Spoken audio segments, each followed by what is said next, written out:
तर महत्त्वाचं गार्डन आहे आणि त्या ठिकाणी असा प्रकार होताना पाहिजे नाही। या ठिकाणी बाजूला एक कन्स्ट्रक्शनची साईट आहे आणि त्या कन्स्ट्रक्शनच्या साईटमध्ये एक्सकव्हेशन आणि शोर पायलिंगच्या कामाच्या नंतर महानगरपालिकेच्या उद्यानामध्ये या ठिकाणी जमीन खचलेली आहे आणि त्याकरता इथे पाहणी करण्याकरता आम्ही आलेलो आहोत आणि सदर कन्स्ट्रक्शनची फाईल ही SRA कडे आहे आणि त्वरित या विकासकाला या ठिकाणी आम्ही स्टॉपवरची नोटीस द्यायला सांगितलेली आहे।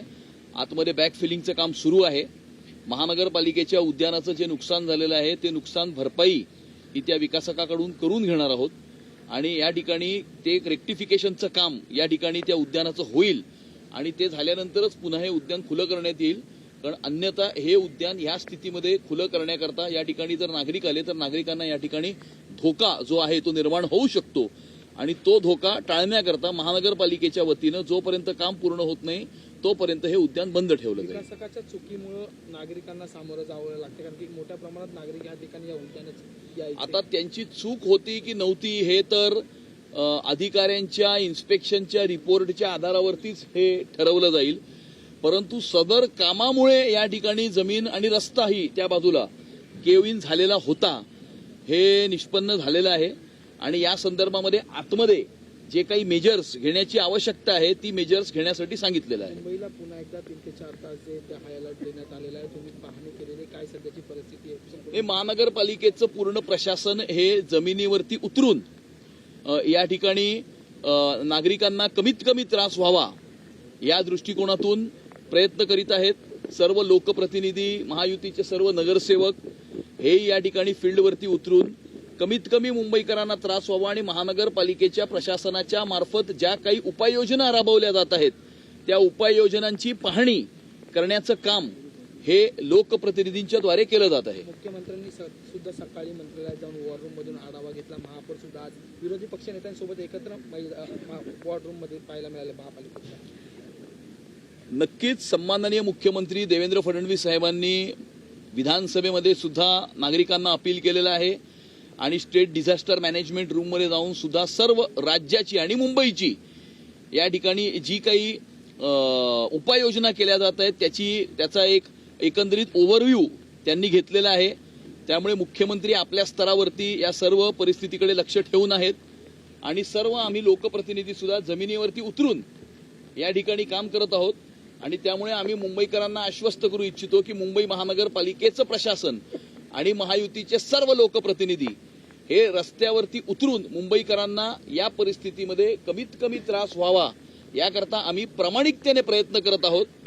आम्ही घरामध्ये बसून स्टेटमेंट करत नाही आहोत, आम्ही ऑन फील्ड आहोत आणि सन्माननीय मुख्यमंत्रीही स्टेट डिझास्टर मॅनेजमेंट रूममध्ये बसून आणि त्या डिझास्टर मॅनेजमेंटच्या रूमवरती लक्ष ठेवून या ठिकाणी उपाययोजनांची पाहणी करत आहेत। तुमच्या विरोधात मनसे आंदोलनकर्ते आज बाळा नांदगावकर यांनी सुद्धा आंदोलन केलं। काल तुमच्या गाडीला काळे झेंडे दाखवण्याचा प्रयत्न केला गेला, वेगवेगळे प्रतिकृती बनवून त्याला जे ते ज्यांच्या महानगरपालिकेच्या निवडणुकीमध्ये ज्यांना मुंबईकरांनी पूर्णपणे नाकारलेलं आहे, ज्यांचे फक्त महापालिकेत निवडून आले 6 आणि त्यामुळे आता त्यांच्याकडे उद्योग नाहीये, ज्यांचा नेता घराच्या बाहेर कधी पडत नाही आणि रस्त्यावरती कधी उतरत नाही आणि तो फक्त आपल्या कार्यकर्त्यांनाच रस्त्यावरती उतरायला सांगतो, कार्यकर्त्यांवरती केसेस होतात, कार्यकर्ते जेलमध्ये जातात, हा आपल्या घरामध्ये बसून असतो आणि त्यामुळे मला असं वाटतं की या गोष्टीकडे काही लक्ष देण्याची जास्त आवश्यकता नाही। आम्ही मुंबईकरांना या ठिकाणी सोयी सुविधा देण्यावरती आणि मुंबई महानगरपालिकेला भ्रष्टाचार विरहित प्रशासन देण्याच्या दृष्टिकोनातून प्रामाणिकतेने आम्ही प्रयत्न करत आहोत। आमच्या प्रयत्नांना अडवण्याचा जो काही प्रयत्न आहे तो काही विरोधी पक्षांकडून केला जातोय, परंतु त्याकडे आजच्या स्थितीमध्ये फार आवश्यकता लक्ष देण्याची आहे असं मला वाटत नाही। तुम्ही राज ठाकरेंवर बोलला होता, त्याच्यानंतर बाळा नांदगावकर बोलले की आम्ही कधी मोदी किंवा शहांवर बोलत नाही, आपली पातळी बघून प्रत्येकाने बोलायला हवं। असं आहे, जेव्हा ते नरेंद्र मोदीजी आणि अमित शहाजी किंवा अगदी राज ठाकरेंनी सरसंघचालक आणि संघावरती टीका केलेली आहे, त्यामुळे राज ठाकरेंनी पहिली आपली पातळी जी आहे ती ओळखावी, कारण त्यांनी जर अशी जर टीका केली तर त्या टीकेला उत्तर देण्याची आमचीही क्षमता आहे आणि त्यामुळे त्यांना त्यांच्याच भाषेमध्ये आम्ही सुद्धा उत्तर देऊ शकतो। मुंबईकरांसाठी तुमचं काय आव्हान असेल, कारण की पुन्हा एकदा पाऊस आहे? सन्माननीय मुख्यमंत्र्यांनी विधानसभेमध्येच नागरिकांना हे आव्हान केलेलं आहे की अत्यावश्यक असेल तरच घराच्या बाहेर पडा, अन्यथा घराच्या बाहेर पडू नका. आणि त्यामुळे नागरिकांनी जोपर्यंत हा अलर्ट, हा साधारणतः 8 तारखेपर्यंतचा अलर्ट आहे आणि मोठ्या प्रमाणावरती आज वारे आहेत आणि त्यामुळे अत्यावश्यक असल्याशिवाय नागरिकांनी घराच्या बाहेर पडू नये. आणि आमची हेच आव्हान आहे की नागरिकांनी जे आहे ते आपल्या घरामध्ये थांबावं, अनावश्यक कामांकरता घराबाहेर पडू नये. रेन टुरिझम करता समुद्र किनाऱ्यांवरती, बँडस्टँडवरती, मरीन ड्राईव्हवरती किंवा अशा प्रकारच्या समुद्र किनाऱ्यांवरती ही व्हेंचर आउट या स्थितीमध्ये करू नये.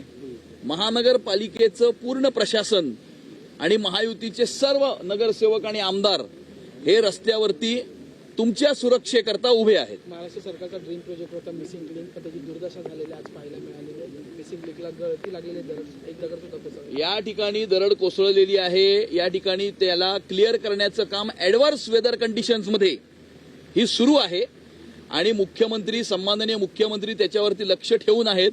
लवकरात लवकर तिकडचा जो ढिगारा आहे तो क्लिअर करण्याचं काम हे पूर्ण होईल.